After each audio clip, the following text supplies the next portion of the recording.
Bienvenidos a todos a un nuevo episodio de Castillos en el Aire. Hoy estamos en el episodio número 4.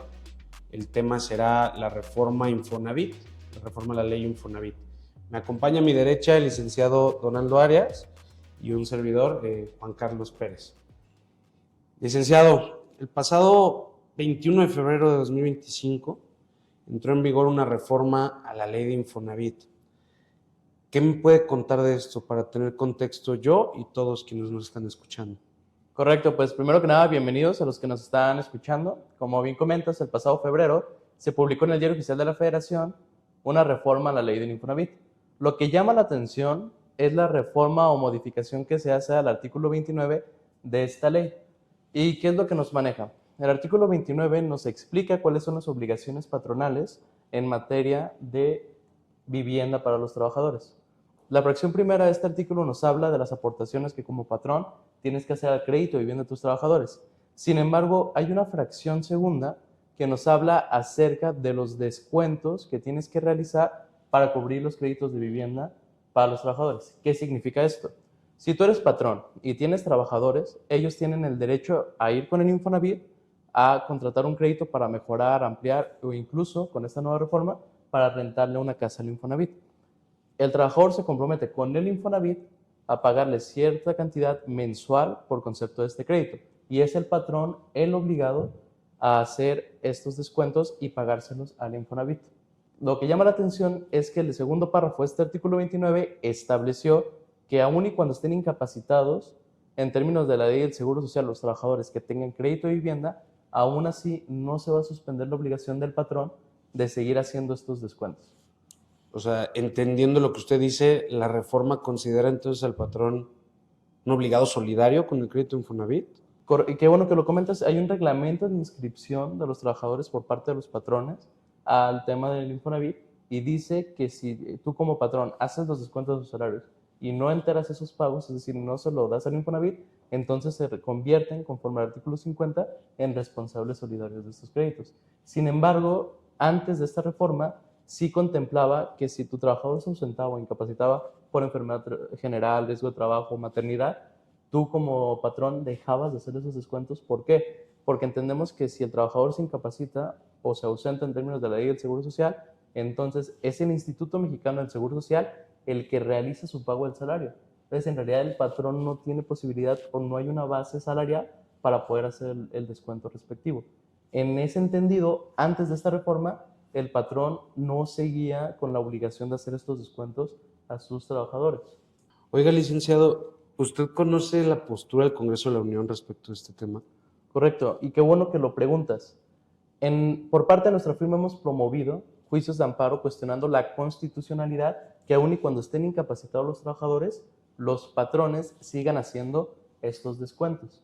A través de informes justificados que rindió, en particular la Cámara de Diputados dice que sí se debe de entender que esta reforma, en el sentido que los patrones aun y cuando están incapacitados sus trabajadores tienen que seguirle pagando al Infonavit el crédito de sus trabajadores, lo que es complejo y nos lleva a entender que sí hay una afectación por la mera entrada en vigor de esta reforma, porque si tú como patrón tienes tal vez 10 trabajadores, 5 se te incapacitan y esos 5 tienen créditos, tú vas a seguir pagando esos créditos directamente en Infonavit, aunque ni siquiera te estén trabajando, aunque ni siquiera les estés pagando un salario, es decir, ellos van a asumir el pago con su dinero de créditos que no se comprometieron ellos, sino sus trabajadores. Menciona usted que ya tomaron acciones legales respecto de este tema. ¿Qué nos puede decir del criterio jurisprudencial, de la experiencia que han tenido? ¿Cuál ha sido el desarrollo en grandes rasgos de todas estas acciones legales? ¿Proceden o no proceden? ¿Vale la pena imponerlas o no?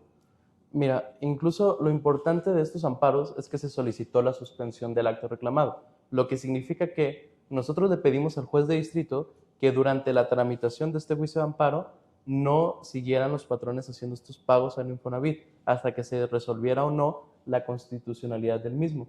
En la admisión de demanda nos negaron en algunos asuntos la suspensión provisional y la justificación que da el juez de distrito es que porque el artículo 30 de la ley del Infonavit establece que son el cobro y el entero de estos créditos al Infonavit de naturaleza fiscal, entonces yo no te puedo suspender la obligación porque entonces estamos contraviniendo disposiciones de orden público y afectando al interés social. En un recurso de queja que presentamos ante un tribunal colegiado de circuito, le comentamos que en realidad el hacer el descuento no tiene naturaleza fiscal. Ya cuando haces el descuento, cuando hay un salario que se está pagando por un trabajador que no está incapacitado, entonces, ya que el patrón tiene ese descuento, el cobro que el Infonavit le hace, si él no paga el Infonavit, eso es lo que tiene naturaleza fiscal, pero no el descuento en sí mismo. El tribunales colegiados han coincidido con nosotros en el sentido de que la obligación de hacer el descuento no persigue una finalidad fiscal y por ende nos concedieron una suspensión provisional. Es decir, al día de hoy tenemos precedentes jurisdiccionales que nos llevan a determinar o concluir que sí es procedente que se suspenda esta obligación del entero de descuentos aún y cuando estén incapacitados los trabajadores. De acuerdo, licenciado. Tengo entendido, estas medidas legales son para preservar el patrimonio empresarial, para preservar lo que con esfuerzo se ha trabajado, las arcas de una empresa que no deberían de ser manipuladas por temas externos a sus propias deudas y a sus propias obligaciones, tanto fiscales como privadas, ¿no? En cuanto a esto, ¿qué recomendación legal le daría a quien sea que nos esté escuchando que pudiera aplicar en este supuesto? La recomendación que yo daría es promover un juicio de amparo si es que tienen muchos trabajadores con crédito Infonavit, porque siempre está la posibilidad que se incapaciten por alguna enfermedad general o por algún riesgo de trabajo. Aquí lo importante es, como ya no estamos en el plazo de 30 días para combatir esta reforma por su sola entrada en vigor, ahora lo que corresponde es esperar al siguiente acto de aplicación, lo que ocurrirá el 17 de mayo, que es a partir del segundo bimestre, o el pago que se hace al Infonavit del segundo bimestre del 2025. A partir del 17 de mayo nosotros podríamos estar en la posibilidad o no, dependiendo la empresa en particular, de promover un juicio de amparo combatiendo el primer acto de aplicación de esta reforma. Por ende, desde Ramos Castillo les recomendamos que si quieren saber más de esta reforma y ver incluso cómo generar un acto de aplicación para defenderse contra este artículo que, como dijimos, la Cámara de Diputados sí está interpretando que persigue la finalidad de seguir pagando por el trabajador aún y cuando él esté incapacitado, entonces se acerque y con gusto los asesoramos. De acuerdo, licenciado. Para finalizar, ¿alguna conclusión, comentario o algo que guste agregar? Sí, yo lo que le diría a las personas que tienen la duda de si interponer o no el amparo, porque muchos lo que nos han dicho los clientes es que no quieren meterse en problemas con el Infonavit. El tema es cuando ven que una empresa está haciendo los argumentos pertinentes y está llevando los medios de defensa correspondientes, es poco probable que las autoridades les afecten de mayor manera. Además, recordar que el amparo persigue un principio de relatividad de las sentencias, es decir, solo los que se amparen van a poder tener la oportunidad de desincorporar este artículo de su esfera jurídica, lo que significa que si no se amparan a partir del primer acto de aplicación, ya no van a poder hacerlo en lo posterior y siempre que tengan un trabajador incapacitado van a seguir haciendo los pagos por cuenta de él conforme a este artículo 29. Pues muchas gracias, licenciado Donaldo. Esto fue Castillos en el Aire. Los invitamos a estar pendientes del próximo episodio y cualquier tema en nuestras redes sociales lo pueden ver. Muchas gracias. Hasta luego.